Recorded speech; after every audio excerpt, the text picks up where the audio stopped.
We often believe that the future arrives gradually, a slow sunrise over the horizon of history. This is a lie. The future does not dawn, it bursts forth in violent, blinding sparks. It is forged in the shadows of lonely rooms, amidst the smell of ozone, oil, and desperation. Throughout American history, there have been individuals who looked at the impossible and saw only a blueprint. These were not merely scientists, they were alchemists of the modern age. They wrestled with the laws of physics, defied the limitations of the human body, and often sacrificed their sanity to bring fire to the people. From the silence of the deep ocean to the roaring vacuum of space, their obsessions reshaped the very fabric of our reality.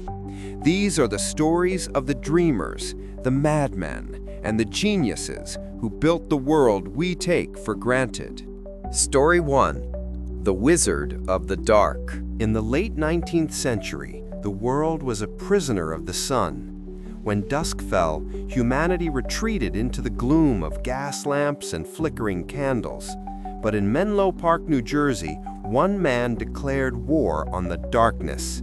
Thomas Alva Edison did not just want to invent a light, he wanted to capture the power of the day and bottle it for the night. The atmosphere in his laboratory was not one of academic study, but of industrial obsession. For months, Edison and his team tested thousands of materials for a filament, from platinum to beard hair, seeking something that would burn without burning out. Failure was the only constant. The air was thick with frustration and the acrid smoke of charred experiments. Yet Edison remained unmoved, treating every failed attempt not as a defeat, but as a necessary stepping stone across a river of ignorance. Then came October 1879. A carbonized cotton thread was placed inside a vacuum-sealed glass bulb. Current flowed. It did not flash and die. It glowed with a steady amber warmth. For 40 hours, the wizard of Menlo Park watched it, refusing to sleep, witnessing the birth of a new era. When the bulb finally extinguished, the world it left behind was no longer the same. The age of fire had ended. The age of electricity had begun. Story 2. The Man Who Tamed Lightning. If Edison was the industrialist of the new age, Nikola Tesla was its mystic. Arriving in America with little more than the clothes on his back and a head full of visions, Tesla possessed a mind that frightened those around him. He did not need blueprints. He claimed to build machines in his mind, run them for weeks to check for wear and tear, and then construct them perfectly in reality. His battleground was the war of currents. While the establishment clung to direct current, a safe but limited power source, Tesla envisioned a world pulsed by alternating current. It was a power that could travel vast distances, leaping from city to city like a nervous system for the Earth itself. His ideas were dismissed as dangerous, uncontrolled, and impossible. But at the 1893 World's Fair in Chicago, the impossible happened. Tesla clad himself in white tie and tails, standing amidst a forest of lights powered by his generators. He passed hundreds of thousands of volts through his own body, illuminated like a saint of science, unharmed. He proved that the lightning could be tamed and that the invisible force of the universe could be harnessed to do man's bidding. The grid that powers our modern world is his eternal monument. Story 3. The Bicycle Mechanics of the Sky. For millennia, flight was the exclusive domain of the gods and the birds. Human attempts to join them resulted only in broken bones and tragedy. In Dayton, Ohio, two brothers who repaired bicycles believed they could solve the riddle that had baffled Leonardo da Vinci. Orville and Wilbur Wright were not funded by governments or universities. Their laboratory was a dusty bike shop. Their wind tunnel was a wooden box made from scrap. They realized that the secret was not just power, but control, balance. They studied the twisting wings of buzzards, translating the organic movement of feathers into the rigid mechanics of wood and canvas. They hauled their fragile machine to the desolate, windswept dunes of Kitty Hawk, North Carolina, a place where the earth seemed to reject human presence. On December 17, 1903, under a gray, freezing sky, the flyer rattled down a wooden rail. It defied the crushing grip of gravity for only 12 seconds, traveling shorter than the length of a modern airliner's wing. Yet in those 12 seconds, the brothers shattered the oldest chain binding humanity to the earth. The sky was no longer a ceiling, it was a highway. Story 4. The Siren's Secret Code. She was known as the most beautiful woman in the world, a Hollywood screen siren who captivated audiences with her gaze.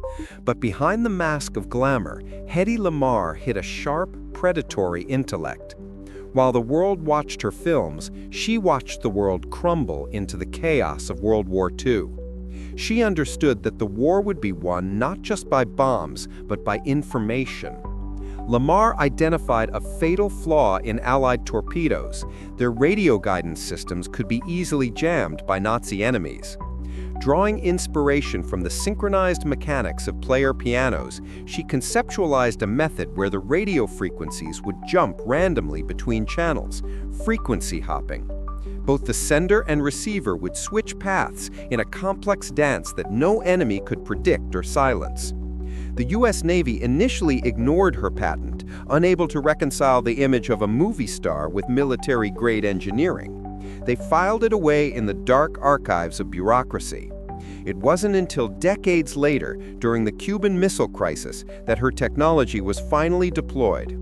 Today, that same secret code forms the backbone of Wi-Fi and Bluetooth. The woman worshipped for her face is now the silent architect of our digital connection. Story 5. The Moon-Mad Professor. In the early 20th century, the idea of leaving the Earth was reserved for the pages of science fiction comic books. When a physics professor named Robert Goddard suggested that a rocket could reach the moon, the New York Times publicly ridiculed him, claiming he lacked the knowledge daily ladled out in high schools. They said a rocket could not function in the vacuum of space. Goddard did not argue. He simply went to work. In the freezing fields of Auburn, Massachusetts, Goddard built machines that looked like fragile skeletons of piping and steel. He pioneered the use of liquid fuel, oxygen and gasoline, creating a volatile heart for his creations.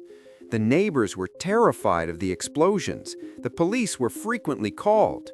Goddard was labeled a crackpot, a man chasing a child's fantasy. But on March 16, 1926, amidst the snow, his creation roared to life. It rose only 41 feet, a humble hop for mankind, but a violent leap for physics. It proved that thrust could exist without air to push against. Goddard died before he could see the Apollo missions, but every rocket that has ever pierced the atmosphere rides on the trail of fire he ignited in that snowy field. Story 6. The Alchemist of the Soil. The American South, after the Civil War, was a broken land. The soil, exhausted by decades of cotton farming, was dead and gray. It could sustain nothing. Enter George Washington Carver, a man born into slavery who rose to become one of the greatest scientific minds of his generation. He did not look to the stars for answers, but to the dirt beneath his feet. Carver understood that the land needed to heal. He preached the gospel of crop rotation, urging farmers to plant peanuts and sweet potatoes to restore nitrogen to the earth. But there was a problem. There was no market for these crops. So Carver retreated to his laboratory, determined to transmute the humble peanut into gold. He broke the legume down to its molecular basics: oils, resins, sugars, starches. From this single plant, he synthesized over 300 products: milk, plastics, paints, dyes, and medicines. He saved the agricultural economy of the South not through machinery, but through chemistry. He proved that nature is not a resource to be drained, but a code to be unlocked. The dead soil breathed again. Story 7. The Pulse of the World. Invention is often born of necessity, but for Samuel Morse, it was born of tragedy. In 1825, while working on a painting in Washington, D.C., he received a letter via horse messenger telling him his beloved wife was ill. By the time he traveled the long distance home to Connecticut, she was not only dead, but already buried. The slowness of communication had denied him his final goodbye. Consumed by grief, Morse vowed to kill distance. He became obsessed with the concept of electromagnetism.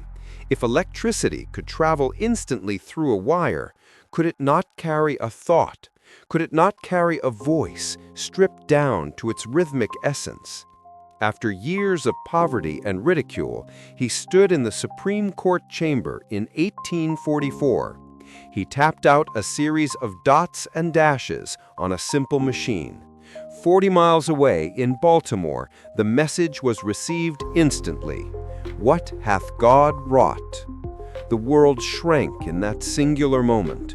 The delay of days became the immediacy of seconds.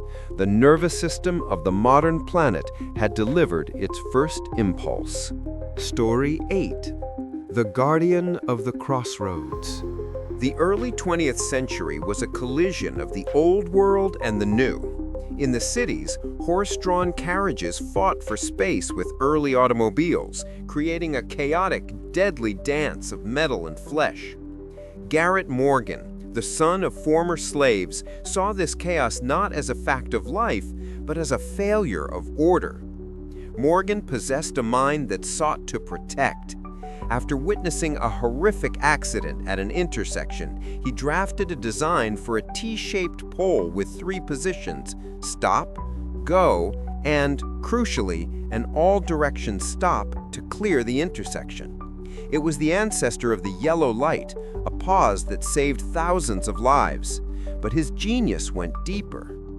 Years earlier, during a tunnel explosion under Lake Erie, rescuers were dying from toxic fumes. Morgan arrived with his safety hood, a primitive gas mask utilizing wet sponges and air tubes. He personally descended into the poisonous dark, pulling men to safety when no one else could breathe. He was an inventor who built shields against the hazards of a mechanizing world, ensuring that progress did not come at the cost of human life. Story 9. The Voice in the Wire. Alexander Graham Bell was a man obsessed with sound, driven by his work with the deaf and his mother's own hearing loss.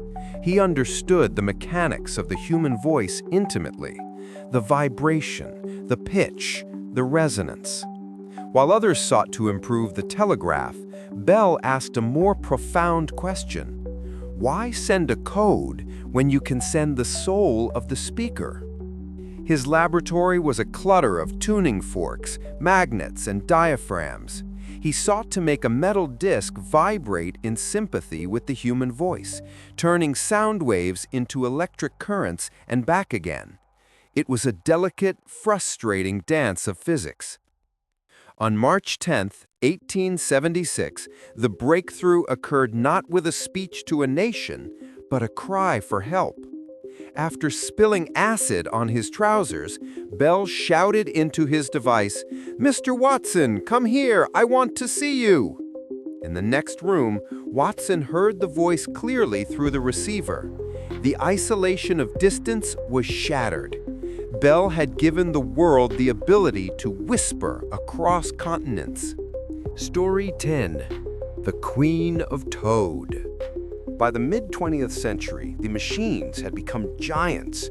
Computers were room-sized behemoths of glass and vacuum tubes, understandable only to mathematicians who spoke in binary. Grace Hopper, a rear admiral in the U.S. Navy, believed this was wrong. She believed that if computers were to truly serve humanity, they must learn to speak our language. Hopper was a visionary who saw beyond the hardware. She pioneered the idea of a compiler, a program that could translate English words into the machine code of zeros and ones. She helped create COBOL, a language that allowed businesses and governments to operate computers without needing a degree in advanced mathematics. She democratized the digital brain. She also gave us our terminology. One night, when the massive Mark II computer failed, her team found a literal moth trapped in a relay. Hopper tapped it into the logbook, noting the first actual case of a computer bug. She was the bridge between the cold logic of the machine and the fluid creativity of the human mind, laying the foundation for the software age. From the filament of a light bulb to the code of a computer, these 10 stories share a single, unbreakable thread. They remind us that the world we inhabit is not a given, it is a construct. It was built by those who sat in the dark, staring at problems that seemed unsolvable and refused to look away. They endured ridicule, poverty, and failure. They risked their reputations and their lives because they saw a version of the future that the rest of us were too blind to imagine. We walk in the light they kindled. We fly on the wings they built. We speak through the air they conquered. The machines they created may one day rust, and their patents may fade into history. But the spirit of their invention remains, a testament to the terrifying, beautiful power of the human idea. The world has been changed, and somewhere, in a garage or a laboratory right now, someone is preparing to change it again.